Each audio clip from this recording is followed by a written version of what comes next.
नमस्कार। मैं आज पितृदोष के विषय में कुछ चर्चा करना चाहता हूँ आप लोगों के समक्ष। जन्म कुंडली के माध्यम से 3 प्रकार के दोषों का आकलन किया जाता है जो ज़्यादा जीवन में कष्टदायक होता है। उसमें पहला है दैविक दोष, दूसरा है ऋषि दोष और तीसरा है पितृदोष। दैविक दोष तब लगता है जातक के कुंडली में जब या तो उनके माता पिता उनके लिए कुछ मन्नत मांगते हैं या उनके घर में कुल देवी देवता का पूजन विधिवत रूप से नहीं होता है। इसका इफ़ेक्ट होता है जो जातक को नौकरी वगैरह लगने में काफ़ी परेशानी होती है, सफलता के काफ़ी नज़दीक पहुंच करके असफल हो जाते हैं। मांगलिक कार्य के समय स्वास्थ्य कमज़ोर हो जाता है और साथ में स्वास्थ्य में लगातार कुछ न कुछ परेशानी बनी रहती है। यह पितृदोष दैविक दोष का लक्षण है। दूसरा होता है ऋषि दोष। ऋषि दोष बिरले कुंडली में लगती है। उसका लक्षण यह है जो ऐसे जातक को बिना कोई कारण का परेशानी का सामना करना पड़ता है, काफ़ी दिक्कत की स्थिति रहती है और उसका कोई बड़ा कारण नज़र नहीं आता। मतलब स्वास्थ्य ठीक भी है लेकिन ठीक दिखता नहीं है, इसको लेकर के परेशान रहते हैं। तीसरा जो सबसे कष्टदायक और आजकल बहुत सारी कुंडली में लग रही है वह तीसरा दोष है पितृदोष। पितृदोष जीवन के हर क्षेत्र को प्रभावित करता है।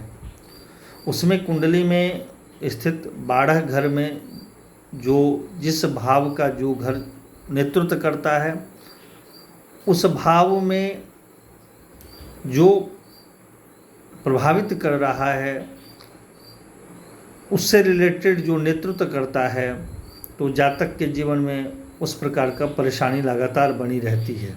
जैसे यदि किसी जातक के कुंडली के प्रथम भाव में यानी पहले घर में पितृदोष लगता है तो ऐसे जातक का स्वास्थ्य काफ़ी कमज़ोर रहता है। डॉक्टर को बीमारी पकड़ में नहीं आता है। मतलब ये जैसे कोई टेस्ट वगैरह करते हैं, जांच वगैरह करते हैं तो उसका बीमारी उन्हें कुछ समझ में नहीं आता है, लेकिन उनका स्वास्थ्य लगातार खराब रहता है। फिर उससे आगे यदि धन भाव में पितृदोष लग जाता है तो ऐसे जातक का वाणी बहुत कड़वा रहता है। अच्छे चीज़ को भी जब बोलते हैं तो वो काफ़ी कर्कशा टाइप का रहता है, जिससे कि उनके समाज में भी परिवार में भी इज्जत सम्मान की कमी काफ़ी हो जाती है और रिश्तेदार से परेशानी रहता है। साथ ही पैसा को लेकर के काफ़ी चिंता परेशानी का सामना करना पड़ता है। बैंक बैलेंस बनने नहीं देता है। तीसरा भाव में यदि पितृदोष लगता है तो ऐसे जातक को मित्रों से धोखा मिलता है। प्रेम प्रसंग में रहने वाले जातक को काफ़ी परेशानी का सामना करना पड़ता है। अपने भाई से बहन से धोखा मिलता है और कई बार बेमतलब के डिसीजन से परेशान हो जाते हैं। चौथे भाव में यदि लगता है पितृदोष तो जमीन मकान वाहन को लेकर के परेशानी होती है। परिवार में किसी न किसी जातक का लगातार स्वास्थ्य खराब रहता है, जिसके कारण पैसा अनावश्यक खर्च होते रहता है।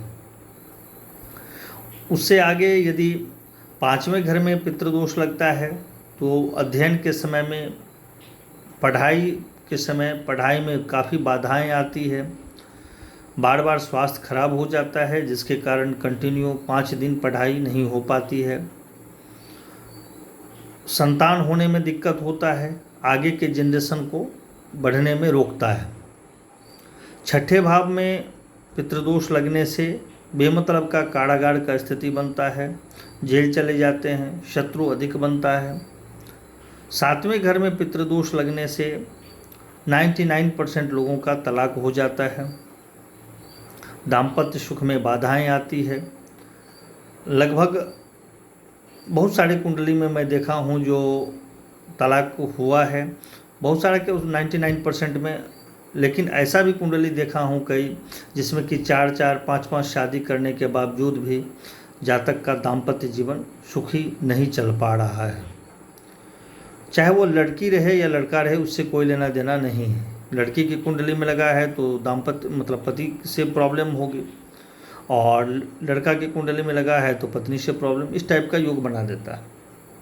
आठवें घर में पितृदोष लगने से ऐसे जातक का स्वास्थ्य कमज़ोर काफ़ी रहता है। लीवर किडनी प्रभावित रहते हैं ऐसे जातक का, और किसी न किसी गुप्त रोगों से लगातार परेशान रहते हैं। पैतृक संपत्ति से परेशानी का सामना करना पड़ता है। भाग्य स्थान में पितृदोष लगने से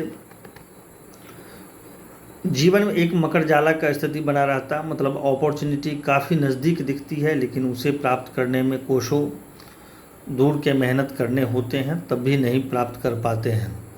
दशम भाव में होने से पिता से संबंध खराब रहता है। अनावश्यक लड़ाई झगड़ा की स्थिति बनती है। अपने से जो सीनियर होंगे कार्य क्षेत्र में, उससे संबंध खराब रहता है। कई बार ऐसे जातक अपने नौकरी को छोड़ते रहते हैं, यानी रिजाइन करते रहते हैं। एकादश भाव में पितृदोष लगने से आमदनी का स्रोत काफ़ी प्रभावित रहता है।